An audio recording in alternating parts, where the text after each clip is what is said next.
Hi, I'm Lois Kazikoff. I'm the Deputy Editorial Page Editor of the San Francisco Chronicle. We're here today to talk about grand juries and their place in the American justice system. We have with us Kai Milner. Maybe raise a hand or something so people know who you are. There we go.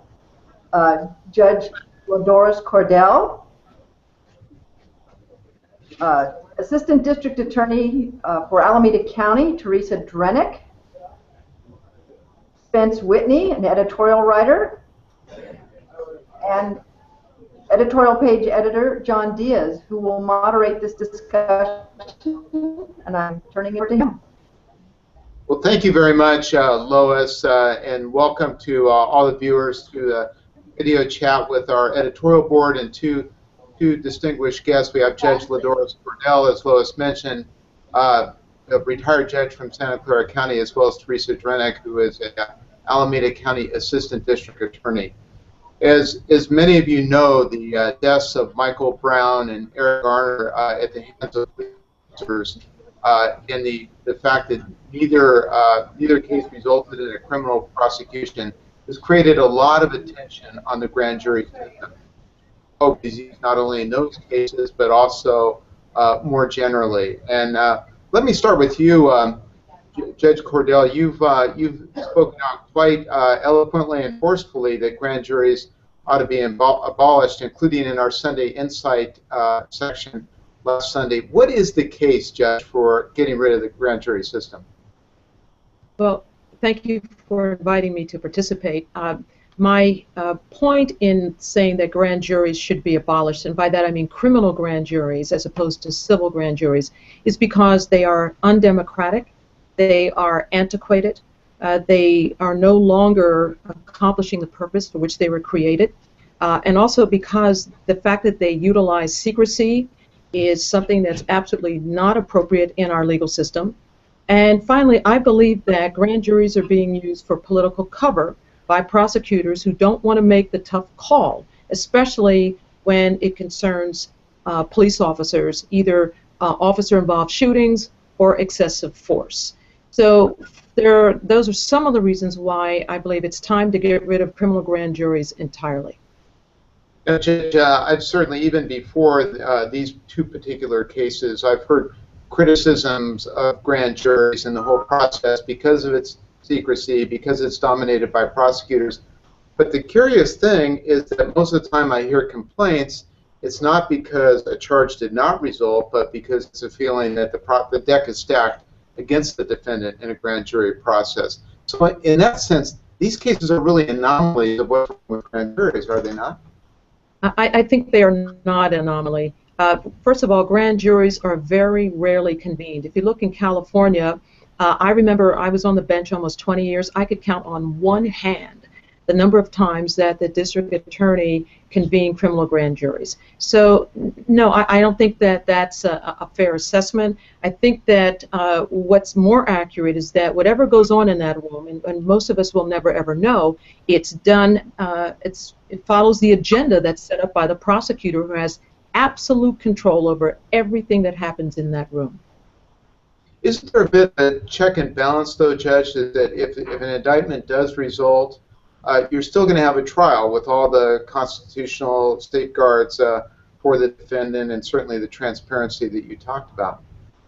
That's only if there is an indictment. So my point is that the other option that we all have throughout the criminal justice system in this country are preliminary hearings, which are public, adversarial, transparent proceedings to determine the same things that criminal grand juries do. Probable cause. Is there probable cause to find that the accused should stand trial? I see. In the case, in this particular case, particularly in the Ferguson killing of Michael Brown, even before it went to grand jury, there was a lot of question about whether Prosecutor McCulloch was really the right person to bring those charges. You certainly took a good look at the grand jury, and in the pieces that you did, not only for us but for Slate Magazine, you found a lot of problems with the way he brought that case to the grand jury. Are you convinced, as a judge looking at it, that he was determined to have this not produce an indictment? Well, two things I'm convinced of. One, generally, is that I don't think prosecutors should be the ones to decide whether or not officers should be charged with offenses, because prosecutors and police officers work so closely together. I think there's a conflict of interest, if not an actual one, at least the perception. And the second is, yes, I have read some of the transcript of the grand jury proceeding in the Ferguson case, and it's blatantly clear to even those who are not versed in the law that this prosecutor had an agenda. This prosecutor did not want an indictment. He did not want a finding of probable cause. So instead of having the courage to himself say, hey, I'm not going to bring this officer to trial or have a probable cause hearing, he just pushed it off on the grand jurors, and now, you know, they got all the heat for making this decision. Well, in the absence, had he not brought it to the grand jury, and assuming your premise is correct that he did not think this was a case that merited an indictment or criminal charges, I mean, he could have unilaterally decided not to bring the case forward. Would the public have been better served? Well, first of all, let's think about what prosecutors are paid to do. They get the big bucks for making the tough decisions, whether or not to go forward, to even see if there's probable cause. And the times that district attorneys do go forward, it's because they believe in their cases. They believe there is probable cause. And there are district attorneys who will look at a case and say to police officers or whoever else, I don't think there is probable cause. So they should be making the calls, but they should be doing it in a public fashion, not behind closed doors, and having an agenda that puts it off on these grand jurors. Let's bring in Teresa Drenek to get a prosecutor's perspective on this. Let's put for a second the case, the Garner and Brown cases aside, and certainly the conflicts that arise, or the perception of conflicts that could arise when prosecutors are looking at cases involving police officers. But Teresa, give us a sense of when the grand jury is maybe either valuable or maybe even essential to the prosecution of a case. Sure, thank you, and again, thank you for inviting me to participate this afternoon. I think it's important to take a step back and understand what the role of the grand jury is in our state, in California. And when the suspect is brought before the district attorney for consideration of charging, we have two very different ways that we can institute criminal charges. And it's important to remember that instituting criminal charges, that in and of itself is not an adversarial proceeding. As a DA, as Judge Cordell said, we can make a determination, and in our case, we are duty-bound to decide if we believe not just probable cause exists, but if we can prove a case beyond a reasonable doubt at the time of charging a criminal matter, a felony or a misdemeanor. And a case can begin in the criminal justice system by the DA filing a criminal complaint. In the case of a felony, and the traditional route for felonies, and in the vast majority of cases here in our county, as well as throughout the state, is for a prosecutor to file a complaint, and the felony matter goes before a judge in what we call a preliminary hearing, and the judge in that matter decides whether or not there exists probable cause for the defendant to ultimately stand trial. And it's at the trial then where a jury determines whether or not a defendant is guilty or innocent, and we have to prove then, beyond a reasonable doubt, the defendant's guilt. In certain situations, and I would say these are very not the norm. It is unusual for us to go before a criminal grand jury, but there are times and instances where it's absolutely vital to the fair administration of justice that rather than going by way of a criminal complaint and a preliminary hearing, we bring a matter before a criminal grand jury and we seek an indictment. Once a criminal grand jury indicts an individual, we then proceed into a trial court setting, and a trial is conducted to determine whether or not the defendant is guilty. I think it's very important to take a step back and look at all of the safeguards that in California law are built into the criminal grand jury process. First of all, the process is not secretive. I've heard some people analogize it to a star chamber or something along those lines. Just keep in mind that all proceedings in the grand jury are transcribed and recorded. Everything except, of course, the jury deliberation, which is always in all circumstances kept private to the jurors.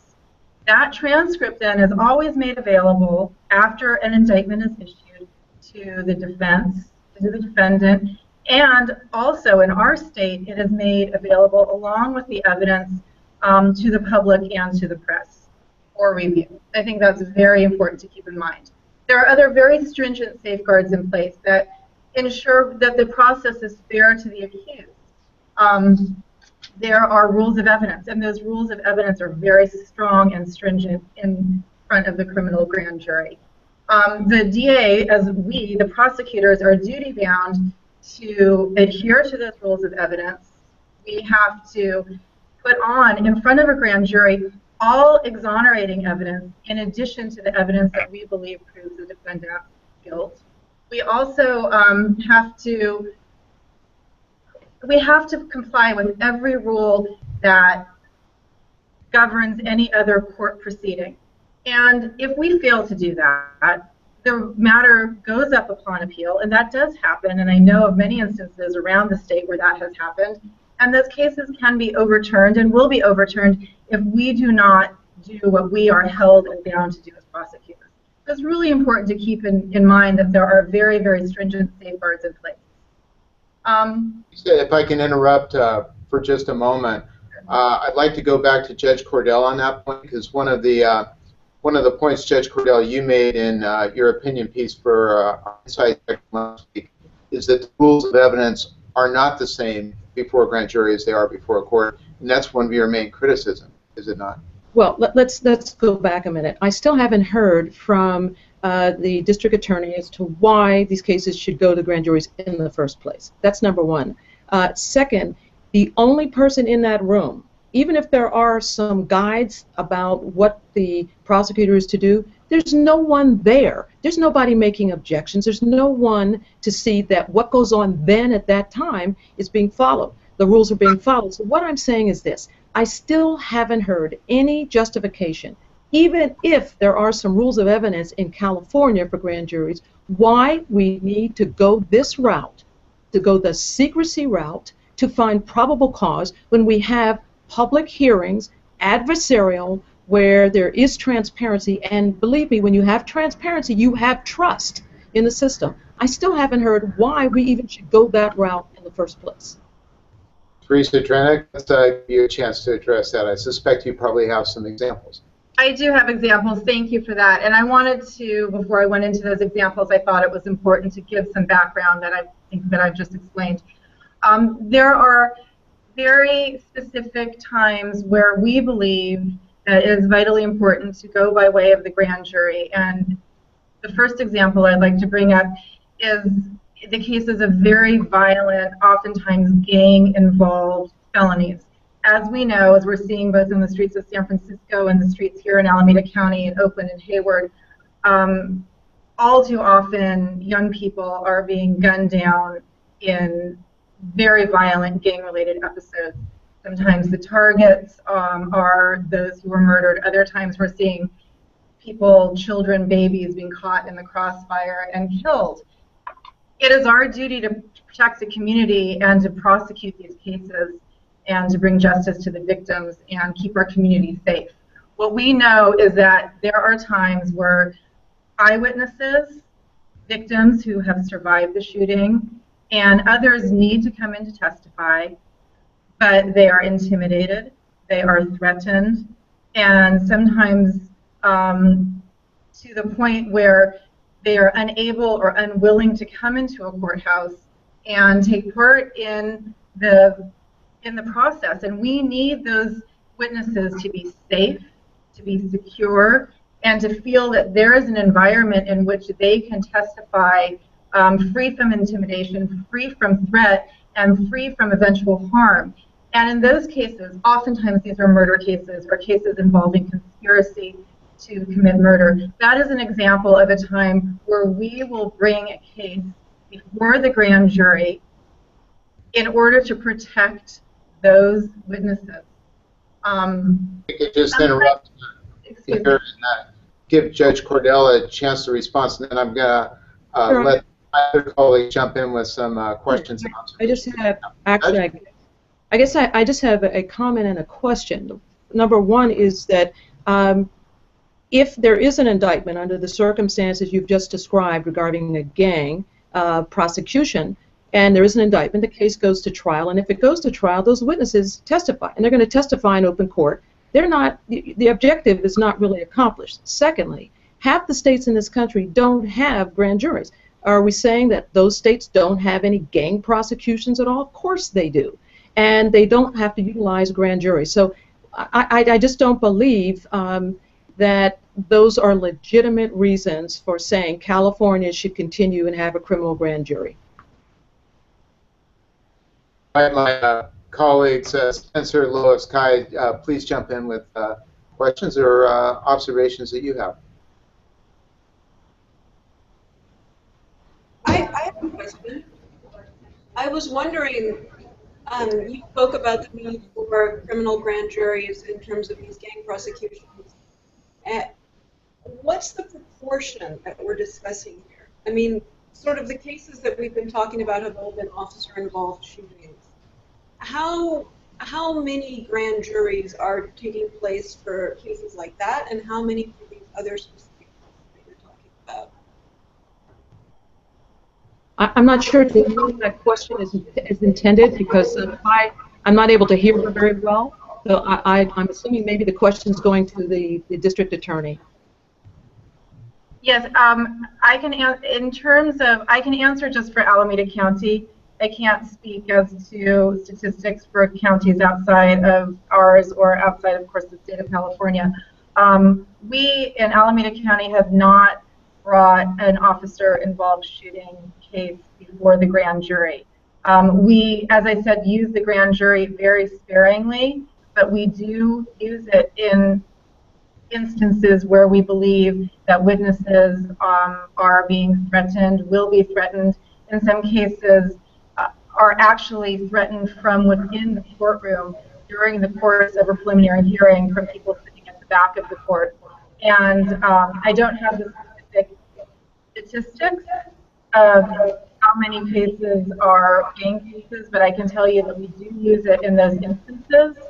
And it is an incredibly important way that we are able to protect the community and get those cases into a trial court posture where in some cases there ends up being a negotiated disposition where the matter doesn't go to trial. In other cases where we are able to have the testimony of that witness, and the witness has been able to speak and tell the truth in a safe environment, and therefore has the faith and the ability and the stability to go ahead and testify before a jury in an actual trial. I have a couple of other examples, if I may, of times where we find the criminal grand jury to be of vital importance. One of those, and this is a little bit arcane in terms of the law, but there are cases where the mental health of the accused becomes of paramount importance. We have seen over the past couple of years, just in our county alone, several high-profile cases in which the suspect's mental health is an issue. A few years ago, there was a mass killing at Oikos University, a shooting in which many, many students lost their life. And recently, we also saw a gentleman murdered in his own driveway at his home in the Berkeley Hills by a person whose mental health and mental stability was clearly an issue. And what happens in those cases oftentimes is that a mental health provider determines that the person is incapable of standing trial or going to preliminary hearing because of his or her mental health.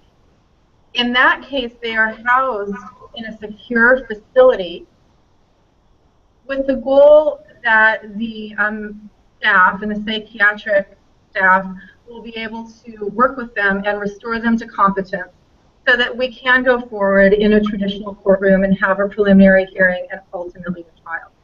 Could I just interject a second and just say that you know, I presided over preliminary examinations for nearly 20 years. All the kinds of issues that the district attorney, with all due respect to her, has raised about gangs, retaliation, the accused being mentally ill, I've dealt with, along with judges throughout the state, those very kinds of cases, but always done it in a transparent, public, adversarial setting and accomplished the very same goals. So I just think that, I don't know why there is an insistence on going down this path when there's really no need for it. One final comment. In a Yale Law Journal article, it's entitled, Should We Abolish Grand Juries? And it was written by a man whose last name, believe it or not, is Lawyer. But he made the same arguments that I put forth in my writings and also today. And what's interesting is he wrote that article in 1907. So 107 years later, we are addressing this. I believe absolutely the time has come. He recognized it then as being undemocratic and having no place in a democratic system where you want transparency. And I really believe that, you know, there's just no legitimate reason to keep going down this road.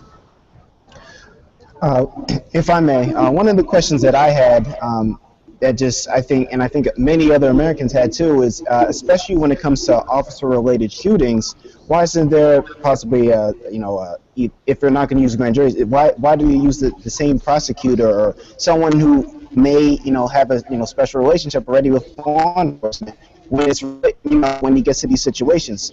Because you've seen in many cases, it's very easy, for a prosecutor to get an indictment, if they're seeking that. Versus if it's with an officer-related shooting, it's not something that you see a lot of the time. It's very little in comparison. And I think that's what a lot of questions that many people had is, okay, we have a situation that seems like, we have more than enough, information and evidence. I mean, the fact that, especially with Eric Garner, that won't even go to a trial, that just, to many people, that just seems like it's a system that is out of place, or the system only tends to work when it's not related to someone who's a civilian. So I guess my question would be, would it make more sense, even if you were going to keep grand juries, to have a special prosecutor for cases related to officer-related shooting? John, can I actually, though, back to what the judge was talking about, I'd like to go back for a moment and finish what I was explaining about the mental competence of the defendant, because I think it's really important for the public to know that in the cases where a person cannot go to court, cannot sit through his or her preliminary hearing, cannot be tried in a traditional way, that the state is only allowed to keep that person in a secure facility for 3 years.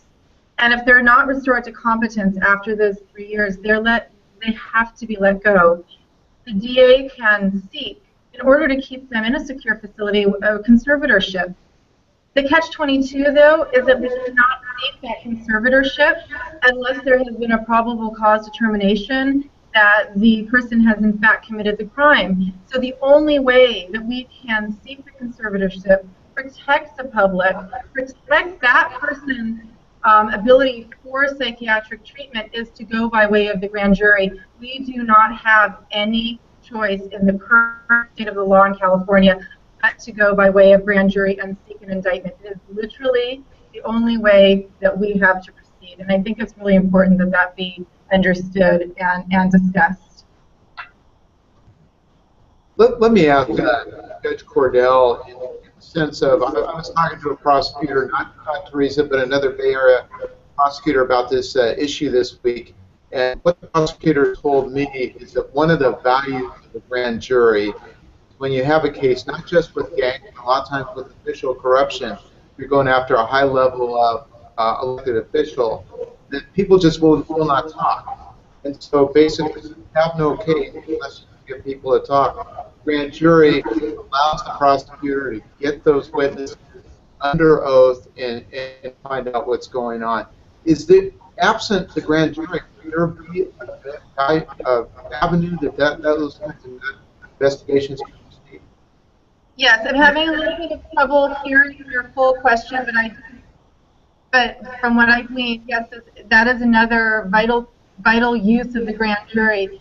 And oftentimes there will be ongoing investigations, sometimes of a corporation, sometimes of a high-level official, sometimes of ongoing scam, such as an investment scam, or when many people are being there's mortgage fraud being committed, and we are having an ongoing investigation, and we risk that being known. We risk people fleeing from the jurisdiction, and it is very important that we can seek those indictments and have the investigation not be compromised.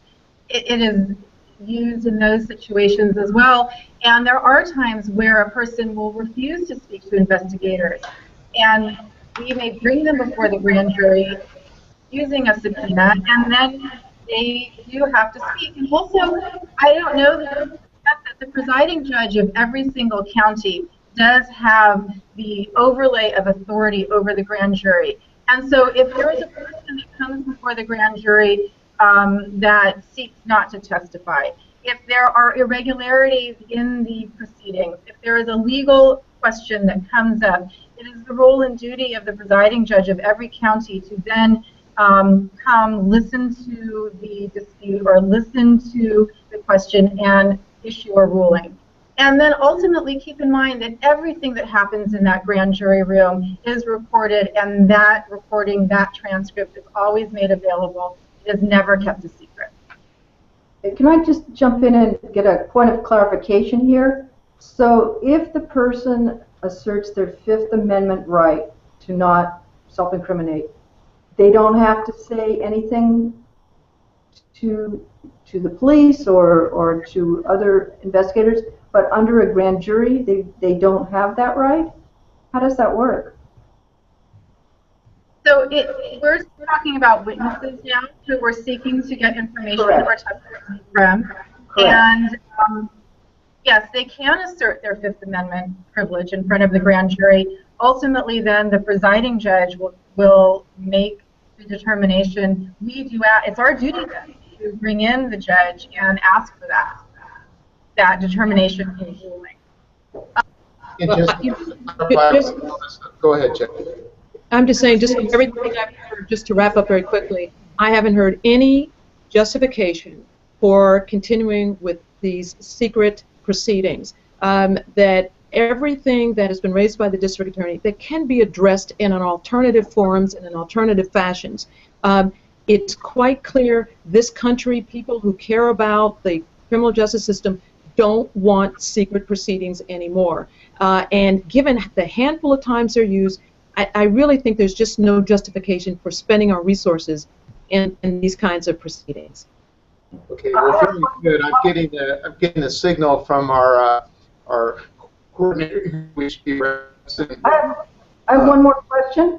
Yeah, please go ahead. I have a question that came in that was submitted by Harry Stern, who's an attorney who defends police, and his question is: if the argument is that grand juries are the problem, how will a balanced, unbiased review of police conduct take place in light of the authority that we give police to use force when necessary?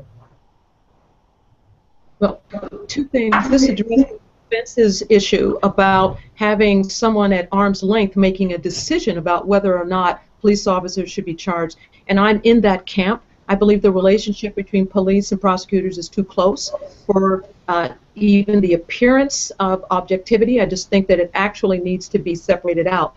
And finally, this caller raised another issue, which really is for another forum and another chat, and that's about the use of force and the definition of excessive force. Let me just say very quickly that I believe the current definition in most of the jurisdictions in this country of use of force are very narrow. They should be broadened. We should be able to look at what led up to the use of force and also proportionality. In other words, someone ends up dead from selling or allegedly selling loose cigarettes. There has to be, I think, proportionality in the definition and looking at the circumstances giving rise. So that's a subject for another conversation. Can I just ask a quick final question? I know we're running out of time, but Judge, you have the abolition of grand jurors. it is guaranteed actually in the U.S. Constitution. The state constitution gives the option of either a grand jury or a preliminary hearing. Obviously, a tall order. Do you think this should also apply? I'm sorry, I missed the end of your question. Do you also think grand juries should be abolished at the federal level, which is guaranteed in the U.S. Constitution? Yeah, I can tell you at the federal level, in that every time a prosecutor brings an indictment, they get indictments. And only a handful, and I'm talking countrywide, there may be 11,000, I believe the number was, cases. There weren't indictments out of hundreds of thousands of cases. So I haven't really studied the federal system, but it might be time to take a look at that process, because oftentimes defendants will waive grand juries in the federal system, but those grand juries are required in the federal system. It may be time to look at it, but I will tell you it's time right now in the states, especially California and others who would consider it, to say, let's get rid of them, let's do preliminary hearings, let's be open to the public. It just finally, even if that does happen in terms of legislation on the state level, it's going to be a tall order because it is in the state constitution, would require not only an act of the legislature but a vote of the people. Before I go back to my colleague Lois Kazakov, I just want to thank our guests Lodoris Cordell and Teresa Drenick for a really lively and informative discussion. Thank you so much for your time. Lois? Thank you, Lois. Thank you. Well, thank you for joining us. The broadcast will remain on SF Gate, so people can look at it. I would encourage everyone to share it so that we have a fuller conversation here. So thank you very much for your time. So this ends our broadcast.